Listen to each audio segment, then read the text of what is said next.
pelo poder de Deus, nos foram concedidas todas as coisas que conduzem à vida e à piedade, pelo pleno conhecimento daquele que nos chamou para a sua glória e virtude.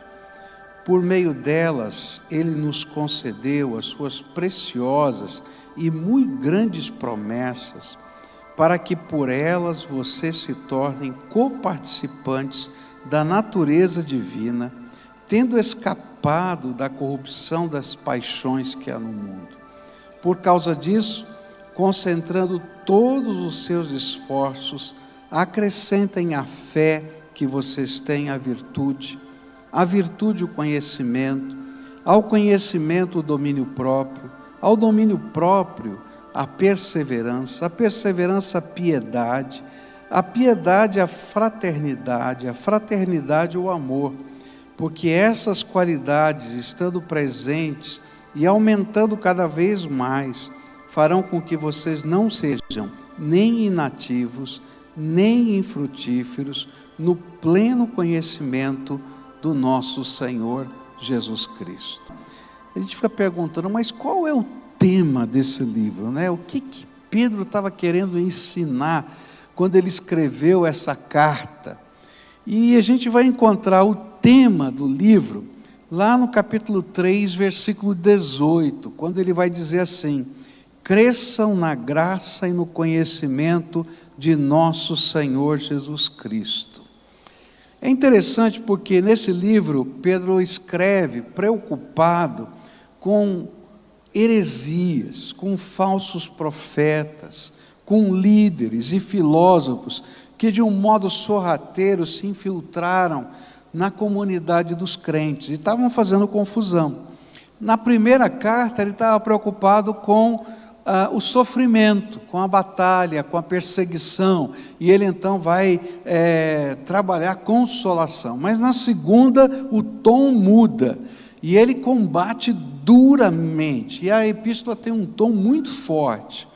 Mas de um modo positivo, ele nos apresenta algumas instruções práticas de como nós podemos crescer na graça, ao invés de abandonar essa graça. E esse é o tema desse livro. O que ele desejava era que o crescimento produzisse maturidade espiritual, que capacitasse aquele povo, aqueles crentes, para todo tipo de luta ou prova que eles tivessem que enfrentar. E por isso ele introduz essa carta dando o caminho do crescimento. Como é que a gente desenvolve maturidade? Não é? Essa é uma batalha, né? Eu costumo dizer que é fácil você dar um treinamento, né? Então, quando a gente fala, por exemplo, a gente precisa multiplicar células. Faltam líderes, né? É muito fácil você dar um treinamento, mas o difícil é dar maturidade. Porque maturidade não dá para a gente colocar a pessoa na incubadora e dizer, fica maduro, né? Tem que haver um processo dentro da vida. E o interessante é que muitas vezes a gente vai encontrar crente velho, né? Quando eu falo de velho, eu não estou falando de idade, eu estou falando de tempo de vida cristã imaturo. Não é verdade o que eu estou falando? Você conhece alguns? Eu conheço um monte, não é? E Pedro está falando sobre isso. Olha, tem que haver um crescimento dentro da nossa vida contínuo. A nossa vida cristã não pode ficar estagnada, não pode ficar parada. A gente tem que continuar crescendo, não é? E a gente não pode se conformar com a mediocridade. A gente tem que entender que a vida cristã pede de nós excelência, porque Jesus é excelente. E aí então Pedro vai nos ensinar, vai nos dar algumas instruções de como a gente pode crescer, como é que a gente pode desenvolver na nossa vida maturidade espiritual. E eu queria começar hoje a estudar esse tema, como a gente pode crescer, como é que eu posso desenvolver maturidade na minha vida. E a primeira instrução que Pedro dá é a mais básica de todas, se encontra no versículo 3, onde ele diz assim: pelo poder de Deus nos foram concedidas todas as coisas que conduzem à vida e à piedade, pelo pleno conhecimento daquele que nos chamou para a sua própria glória e virtude, pelo pleno conhecimento de Cristo Jesus. É essa a ideia que Pedro está dando. Então, o primeiro passo para que a gente possa desenvolver maturidade espiritual é conhecer plenamente Jesus. Agora, o que significa conhecer plenamente Jesus? Bom, não dá para a gente conhecer plenamente Jesus sem o primeiro passo, que é conhecer Jesus como nosso Senhor e Salvador pessoal. E aí, tem uma série de coisas que são importantes para a gente entender e trazer para a nossa alma, nesse passo do conhecimento de Jesus como nosso Senhor e Salvador. A primeira coisa é quem Ele é. Quem é Jesus? Quem é Jesus? Bom, quando a gente estuda teologia, a gente vai descobrir que Jesus é a segunda pessoa da Trindade. Já começou a ficar complicado, né? Deus Pai, Deus Filho, Deus Espírito Santo são um, e ao mesmo tempo são três. Essa matemática não funciona, a gente não consegue entender. Mas o que está dizendo é que a essência divina é uma só, e Ele se manifesta, Ele se revela a nós de três maneiras tão interessantes, três pessoas tão importantes, e Jesus é uma delas. E uma das coisas mais maravilhosas nisso é que Jesus existia antes da fundação do mundo. E quando a gente lê o livro de Gênesis, a gente vai descobrir que Jesus era a palavra viva, ativa, criadora de Deus, e tudo que foi feito nesse universo foi porque Deus disse, Deus falou e aconteceu. E quem é que fazia com que as coisas acontecessem? Era Jesus, a palavra viva de Deus. Tanto assim que João vai dizer, olha, Ele era o Verbo, e nada do que existe seria feito se Ele não existisse e não tivesse feito, porque Ele era parte integrante da Trindade. E esse Jesus tremendo, maravilhoso, Criador, e lá Colossenses capítulo 1 vai explicar para a gente a grandeza de Jesus. Ele é aquele que se faz homem, que se encarna, que nasce na forma humana, que se revela a nós. E Ele revela acima de tudo o amor de Deus por nós. A grande revelação do amor de Deus está em Cristo Jesus. Por isso Paulo vai dizer que Ele é a perfeita imagem do Deus invisível, que se fez carne, para a gente poder entender e conhecer quem é Deus. É interessante porque o homem, na sua natureza, ele sente necessidade de um encontro com o Criador. Tanto é verdade isso, que você vai encontrar em qualquer cultura do universo, qualquer povo do mundo, religião. Em qualquer lugar da terra, você vai encontrar um homem buscando Deus. E aquilo que a gente pode conhecer de Deus, é que Ele existe. Então eu olho para o céu, eu olho para a natureza, eu vou reconhecer que existe um Deus.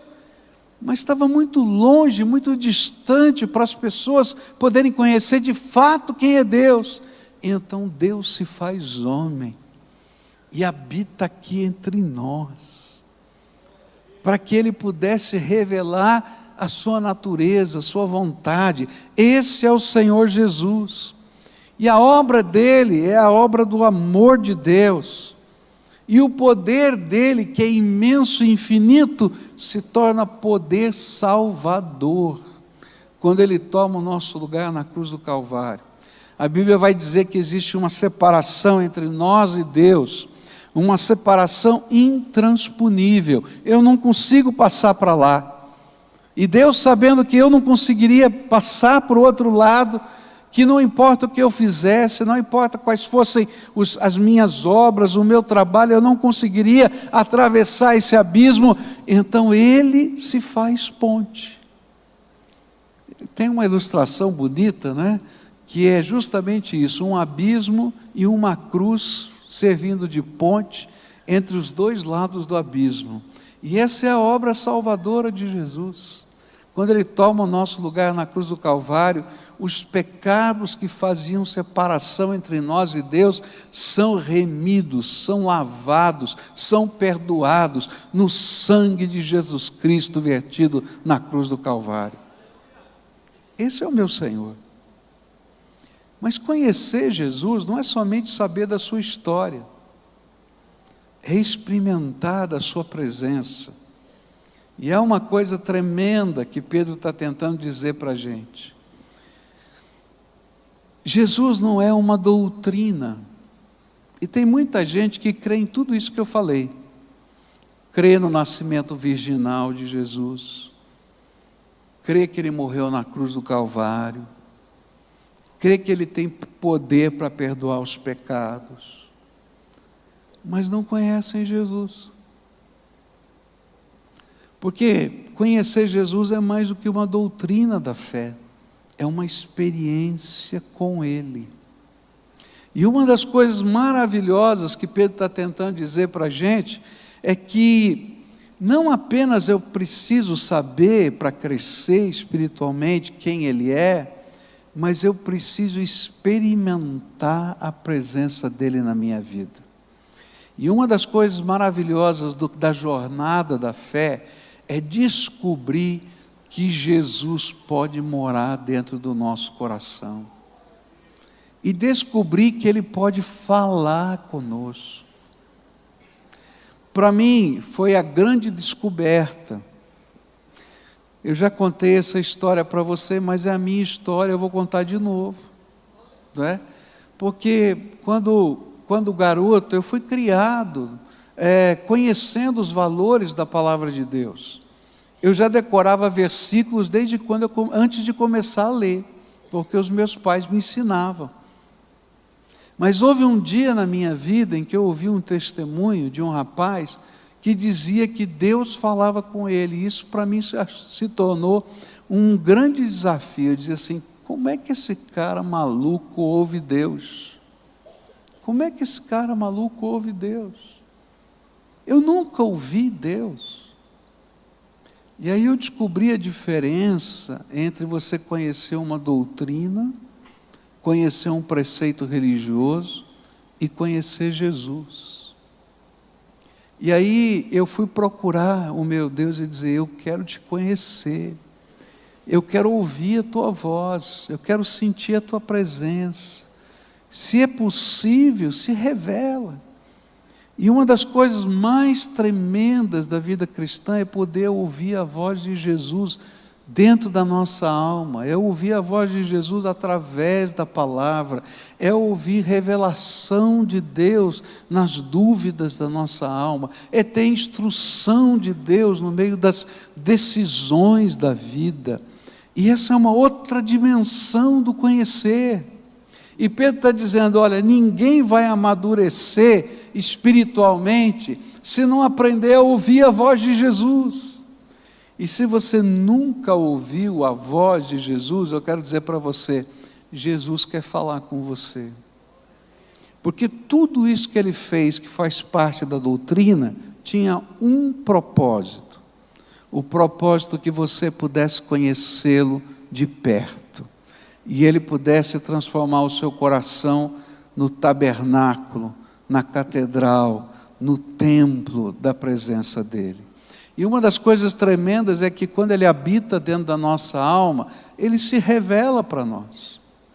Mas Pedro queria que a gente entendesse que não somente Jesus é conhecido pela doutrina e pela experiência, mas como Ele prometeu para nós uma série de recursos que Ele nos daria. E esses recursos são tremendos. E aí a palavra de Deus vai ensinar uma coisa maravilhosa. Existem dois tipos de batismos que nós recebemos. Um é muito comum, a gente vê todo último domingo do mês aqui, que é o batismo nas águas. Não é verdade? O batismo nas águas é um testemunho daquilo que Jesus já fez dentro da nossa alma. Mas sabe qual é o primeiro batismo que a gente recebe? É o batismo do Espírito Santo. Porque no momento em que a gente invoca Jesus para ser o Senhor da nossa vida, que a gente quer conhecê-lo, que a gente quer experimentar a presença dEle, para Ele poder se revelar na nossa vida, sabe o que Ele faz? Ele abre as janelas dos céus e derrama o Espírito Santo de Deus sobre nós. E o Espírito Santo de Deus vem e batiza a nossa vida nele. Nós somos imersos no Espírito Santo de Deus. E não apenas imersos, nós somos selados nesse Espírito. E aí ele coloca uma marca de propriedade, propriedade exclusiva do Senhor Deus Todo-Poderoso em Cristo Jesus. Não é tremendo isso? E esse Espírito se torna o nosso professor particular. A palavra de Deus diz que quando eu leio a palavra de Deus é iluminada na nossa mente pelo Espírito Santo. E quando eu guardo essa palavra na minha alma, o Espírito Santo me faz lembrar tudo quanto Jesus ensinou e aplica na hora certa. Crescer espiritualmente, queridos, é crescer em Jesus, é crescer nesse mover do Espírito de Deus na nossa vida. Mas a obra de Jesus na nossa vida não para aí. Esse Jesus tremendo, maravilhoso, que fez tudo isso que a doutrina revela, que eu experimento pela comunhão pessoal com Ele, que Ele derrama o Espírito sobre a nossa vida, e esse Espírito testifica ao nosso Espírito que nós somos filhos de Deus. E aí eu posso ter certeza da salvação, pela promessa que está na Bíblia, mas pela convicção da alma, porque o Espírito de Deus diz, selei você. E essa é a certeza, não é orgulho não, é testemunho do Espírito. Mas não para aí. Sabe o que mais o Senhor faz?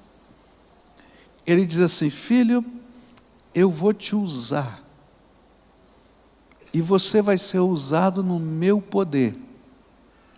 E aí então Ele dá, pelo menos, um dom espiritual para cada um de nós. Eu não sei quantos dons você tem. Uma coisa eu sei, você não tem todos os dons. Porque se você tivesse todos os dons, você seria o corpo sozinho. E Ele não faz isso. Porque uma das coisas que Ele quer ensinar para a gente é a interdependência. Eu dependo um do outro em Cristo Jesus. Mas Ele deu pelo menos um dom para você. E sabe o que é o dom? É quando Ele reveste de poder algo na nossa vida. E aí nós começamos a ser instrumentos da graça de Deus, movidos pelo Espírito do Senhor Jesus aqui na terra. E essa é uma das coisas tremendas da vida cristã, porque através do poder do Espírito Santo, Ele começa a fazer com que nós sejamos a sensibilidade, por exemplo, da igreja. Então, a alguns Deus dá o dom da misericórdia. Eu acho tremendo o dom da misericórdia.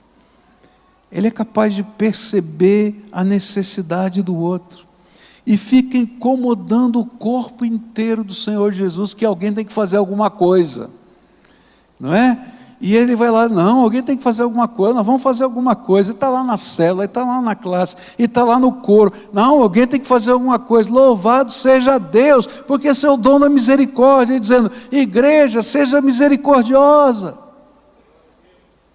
Existem inúmeros dons do Espírito, só estou pegando um exemplo. Deus te deu pelo menos um, você precisa saber qual é o seu. E a Bíblia vai dizer para a gente que esses dons, eles precisam ser colocados em uso, porque Deus vai pedir contas disso. Mas sabe o que é tremendo nisso? É que Deus nos capacitou em Cristo Jesus para sermos operosos nessa terra e crescer no conhecimento, no pleno conhecimento de Jesus, é entender essa dinâmica espiritual e dizer: Senhor, eis-me aqui, estou pronto, pode usar. E na medida em que a gente vai vivendo isso, a gente cresce. Mas não para aí, queridos. É tremendo, porque a obra de Deus é tremenda.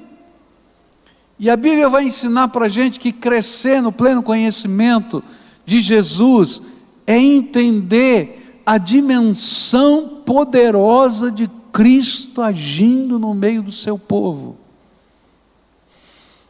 O apóstolo Paulo faz uma oração no livro de Efésios, no capítulo 1, onde quase o tema é igual a esse de Pedro, onde no capítulo 1 ele vai dizer assim: eu quero fazer uma oração por vocês, que vocês sejam cheios do pleno conhecimento de Cristo Jesus. Ele vai fazer quase a mesma oração, o mesmo desafio. E aí ele vai dizer algumas coisas.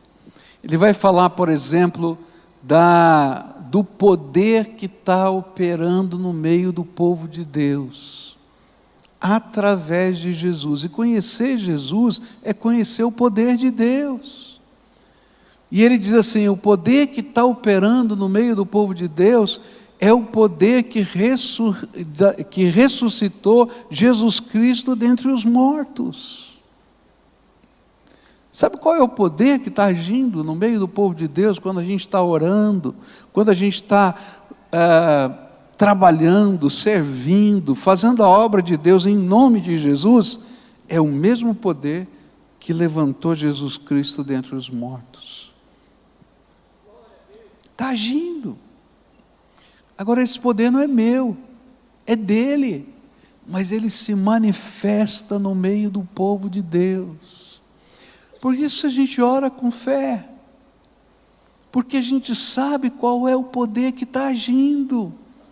É o poder de Deus, através de Jesus, poder do Criador, através de Jesus na nossa vida. E a gente começa a viver numa outra dimensão, não apenas na dimensão daquilo que eu posso computar, imaginar, escrever ou discernir, mas eu começo a viver na dimensão daquele que é poderoso para fazer muito mais abundantemente, além daquilo que pedimos ou pensamos, segundo o poder dele que em nós opera.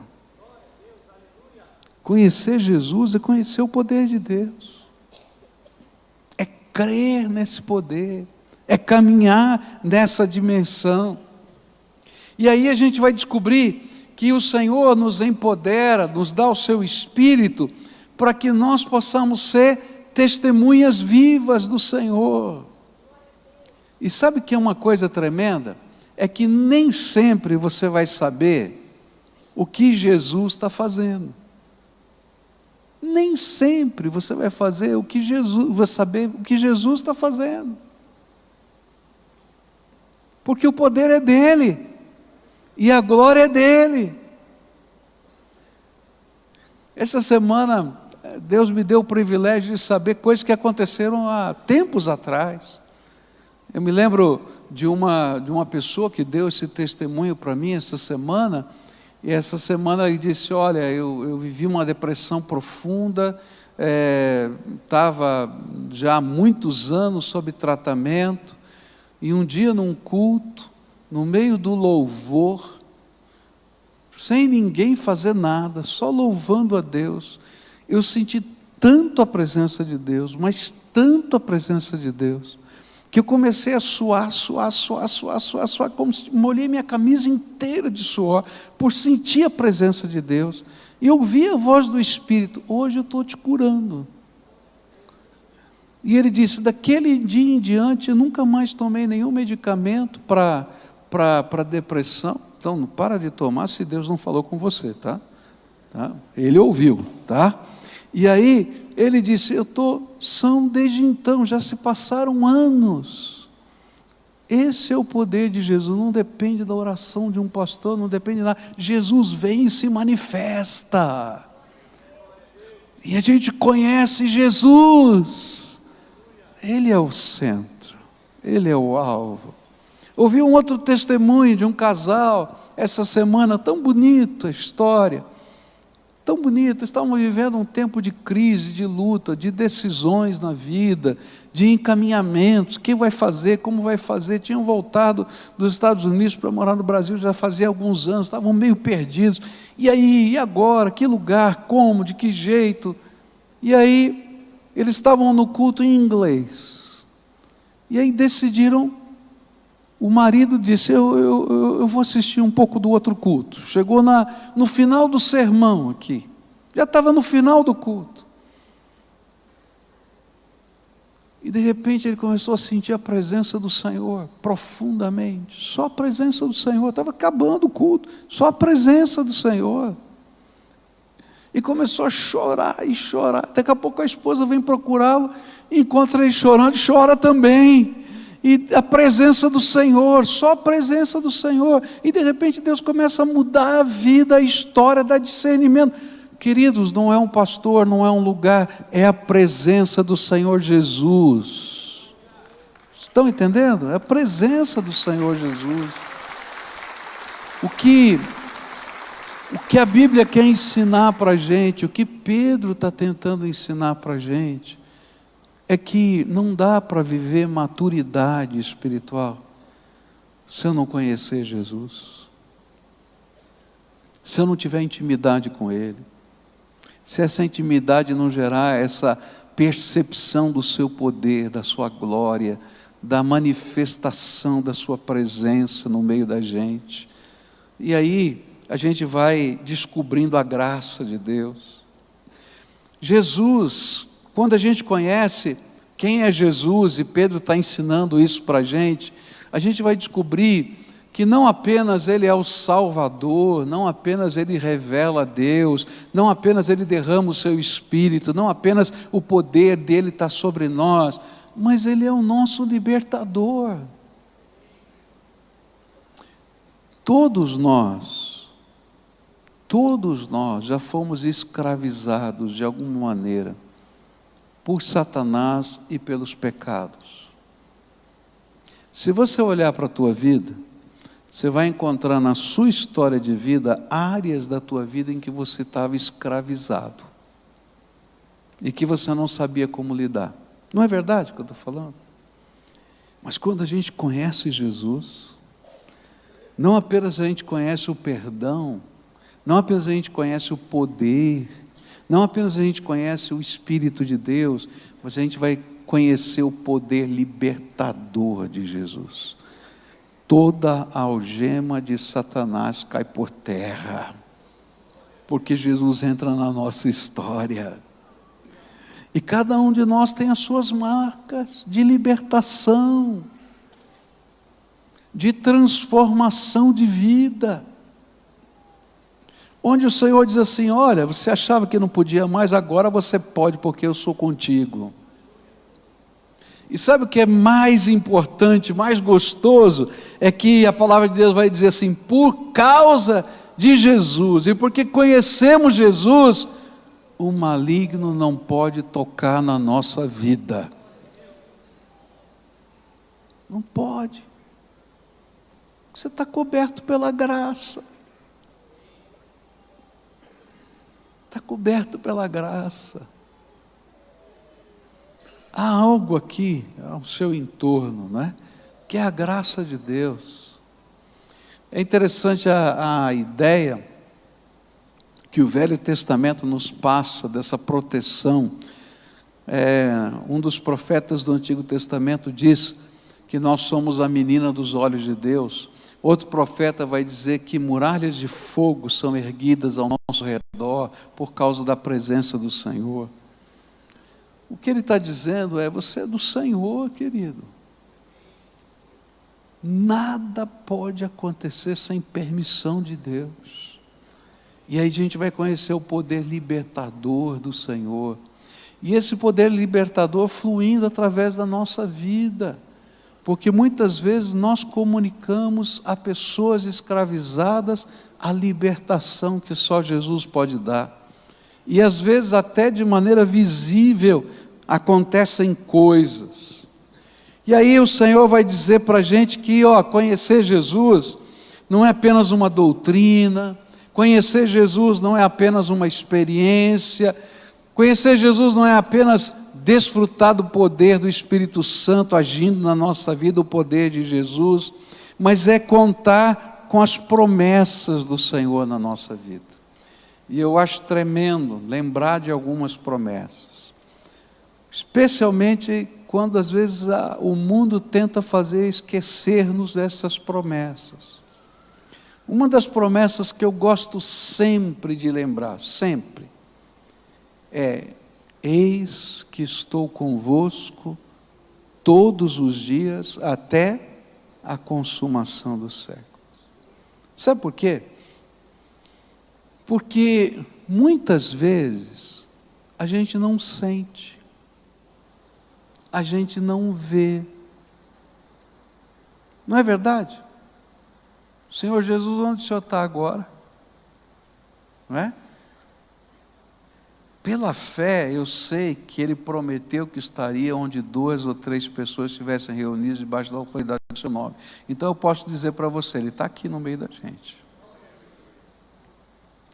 Mas às vezes a gente está no meio da jornada da vida, passando por tantas situações, em que a gente diz: onde é que o Senhor está? O Senhor está vendo o que está acontecendo? E é nessa hora que a gente cresce, conhecendo Jesus, porque a gente vai lembrar das suas promessas. E quando eu me sinto assim, eu lembro: Jesus me prometeu, e Ele não mente, eis que estou convosco todos os dias até a consumação do século. Ele está aqui do meu lado, está aqui dentro de mim, e Ele vai enfrentar essa batalha junto comigo.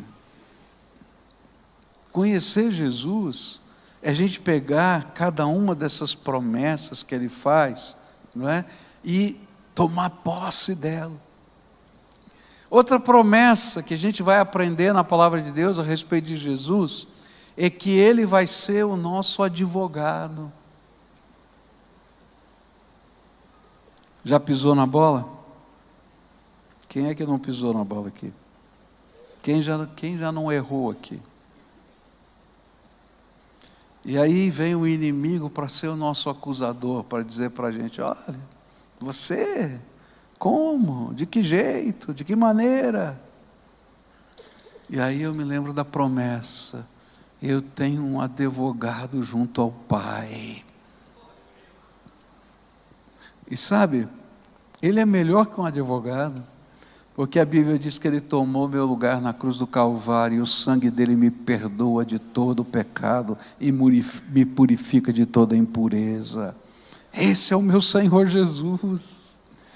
Crescer, queridos, é conhecer Jesus, conhecer as promessas de Jesus. Outra promessa que o Senhor Jesus fez para a gente, é que Ele nos daria o seu reino eterno. Jesus não prometeu que a gente ia ficar rico.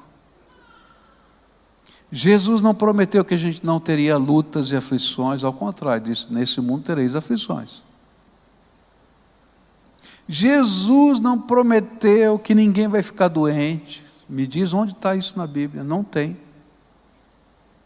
Mas uma coisa Ele prometeu: que o reino de Deus, o seu domínio eterno, toda a extensão da sua criação que eu não consigo aquilatar. Os homens mapearam o universo e disseram: até agora já conseguimos dizer que existem 40 bilhões de galáxias. Mas eles não sabem dizer se isso é tudo. E existem teorias ainda que dizem que o universo continua se expandindo, continua crescendo. E o Senhor está dizendo: olha, o reino eterno do Deus Todo-Poderoso é teu. porque o Senhor decidiu dar a vocês o seu reino. Está assim no Evangelho de Lucas. E aí eu fico pensando, como o meu Senhor Jesus é tremendo. E mais, outra promessa que o Senhor Jesus fez para a gente, é que um dia Ele vai voltar.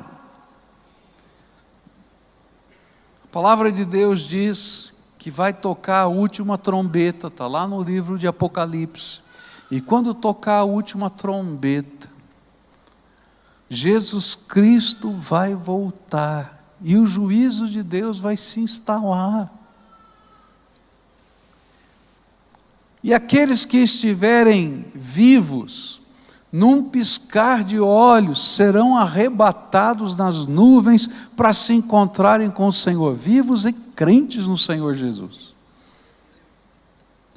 E os que tiverem morrido em Cristo Jesus, ressuscitarão primeiro, e nós vamos já encontrá-los com Jesus nas nuvens. É isso que está na Bíblia. E o Senhor vai inaugurar o reino eterno. E nós faremos parte do seu séquito. E todos serão julgados. Mas aqueles que vão estar nas nuvens já passaram da morte para a vida, porque Jesus já resolveu o julgamento. O julgamento agora é só para premiação, não para condenação. Isso é promessa do Senhor. O que Pedro está dizendo para a gente é que, se você quer crescer, você precisa conhecer Jesus, viver em profunda intimidade e comunhão com Ele, porque tudo procede de Jesus na nossa vida. E é interessante que grande parte desses temas que a gente está conversando aqui, Pedro vai tratar na sua carta, porque ele queria que o povo de Deus pudesse crescer em Cristo.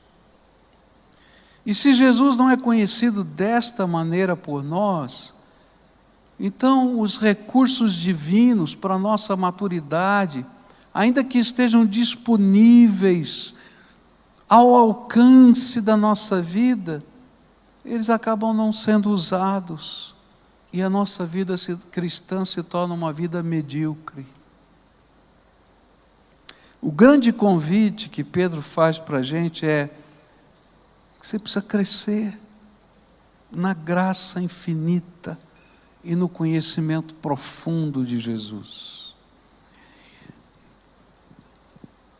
Jesus é uma fonte inesgotável, porque Ele é infinito. Uma das grandes estratégias do inimigo para conosco é fazer-nos conformarmos com aquilo que somos em Cristo Jesus. Eu já aceitei Jesus, eu estou numa igreja, eu participo dos cultos, eu dou o meu dízimo, mas será que é só isso que Jesus tem para você? Queridos, o que Pedro estava dizendo, tem mais. Tem mais. Se você buscar, você vai encontrar. Se você vai bater na porta, a porta vai abrir. Jesus disse, quando contou uma das parábolas, quanto mais o Senhor não lhes dará o seu Espírito. Se a gente se acomoda nessa jornada, a gente fica morno. E a Bíblia diz no livro do Apocalipse, que quando a gente fica morno, fica intragável. A palavra é muito forte, ele vomita da boca. Por quê? Porque essa mornidão é deixar os privilégios que Deus tem colocado à nossa disposição de lado. Agora, quando eu conheço Jesus, Ele vai me dar percepção de missão, Ele vai me dar ousadia, e a gente vai fazer coisas que não poderia fazer sozinho. E essa é uma das coisas mais maravilhosas de caminhar na graça de Deus. Essa semana eu fiquei muito feliz quando eu ouvi esses dois testemunhos, porque há muitos anos eu tenho orado assim: Senhor, eu gostaria de assistir um avivamento que não fosse um avivamento de pessoas. Que o pastor fulano orou, que Beltrano fez. Eu só gostaria, Pai, que quando a gente estivesse num culto, o Senhor se manifestasse, pessoas fossem curadas, gente fosse tocada, simplesmente pela presença do Senhor, sem ninguém. E quando eu ouvi aquilo, eu só pude agradecer e dizer: obrigado, Jesus, porque o Senhor ouviu a oração. Esse é o Jesus que nós adoramos. Você não precisa de nenhum outro intermediário, você vai direto com Ele. E Ele se revela para você. Agora, Ele se revela na medida da tua sede, na medida da tua fome, na medida do teu desejo. Quando os meus filhos eram pequenos, eu conversei com uma pessoa sobre educação sexual. Como é que a gente resolve essa questão de educação sexual dos filhos? E aí eu recebi um conselho muito interessante. Falei assim: na medida da curiosidade deles. Se eles perguntarem, você responde até o limite da curiosidade deles. E eu fiquei pensando, tá bom. Aí eu me lembro da Kelly. Nós estávamos numa viagem, passeando, ela falou: como nascem as crianças? E eu falei: filha, eu tenho um livro lá em casa que tem um monte de fotografia que eu queria mostrar para você. Quando eu chegar em casa eu te mostro, tá bom? Tá bom. Quando chegamos de viagem, eu abri a porta, botei o pé na casa, ela disse: você me mostra o livro agora, pai? E aí sentei com ela no chão, comecei a explicar, ela falou: tá bom, levantou e foi embora. Eu acho que Jesus é assim conosco. Você diz assim: Senhor, eu queria experimentar do teu poder. Tá bom, então vem comigo. E até onde você for com Ele, Ele vai continuar demonstrando graça e poder. Agora, se você se deu por satisfeito e foi embora, ele disse: ok. Agora, quando você continua buscando conhecer Jesus, o poder dEle, a glória dEle na tua vida, Ele é infinito, e Ele vai continuar derramando graça. Então, o primeiro passo para a gente ser maduro espiritualmente: conheça Jesus. Fala para quem está perto de você: conheça Jesus. Se alguém disser para você: já conheço, fala: tem mais. Tem mais, porque Ele é infinito. Nessa manhã eu queria concluir essa mensagem orando junto com você.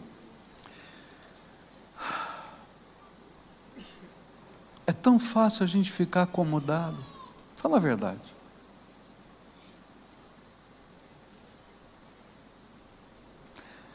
E a gente precisa ser lembrado de vez em quando que Jesus quer fazer mais através da nossa vida.